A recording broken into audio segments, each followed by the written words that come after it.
భద్రాద్రి కొత్తగూడెం జిల్లా మణుకూరులోని ఎంఈఓ కార్యాలయం ముందు మధ్యాహ్న భోజన కార్మికులు ధర్నా చేపట్టారు. పెండింగ్ లో ఉన్న బిల్లులు రిలీజ్ చేయాలని, పెంచిన వేతనాలు అమలు చేయాలని వారు డిమాండ్ చేశారు. కొత్త మెనూకి అదనంగా బడ్జెట్ కేటాయించాలని ప్రభుత్వాన్ని కోరారు. పెండింగ్ బిల్లులు రాక అప్పుల పాలై తీవ్ర ఇబ్బందులు ఎదుర్కొంటున్నామని, వెంటనే తమ డిమాండ్లను నెరవేర్చి తమకు న్యాయం చేయాలని కోరారు.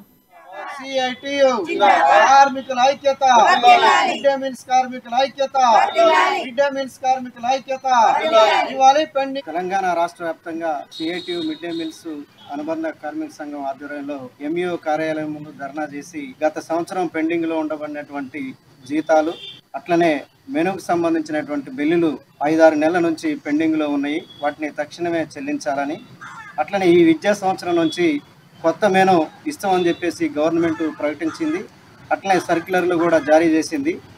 ఆ సర్క్యులర్లు జారీ చేయడానికే పరిమితమైంది తప్ప స్కూళ్ళు స్టార్ట్ అయినా కానీ వాటిని అమలుకి పూనుకోవట్లేదు. అమలుకి పూనుకోని కారణంగా ఇక్కడ టీచర్ల మధ్య, వంట చేసేటువంటి కార్మికుల మధ్య చిన్న చిన్న వ్యత్యాసాలు, ఘర్షణలు జరుగుతున్నటువంటి సందర్భం ఉన్నది. ఎందుకు అనంటే స్కూళ్ళు తెరిచి ఇన్ని రోజులైనా కానీ నేటికి ఆ గవర్నమెంట్ సర్క్యులర్ ఇష్యూ చేసిన ఆధారంగా ఇంతవరకు మెనూని ఈ ప్రభుత్వం సప్లై చేయలేదు. వంట ఏజెన్సీల ద్వారా, అట్లనే గుత్తేదారుల ద్వారా సప్లై చేస్తామని చెప్పేసి అన్నారు. నేటి వరకు కూడా సప్లై చేయలేదు.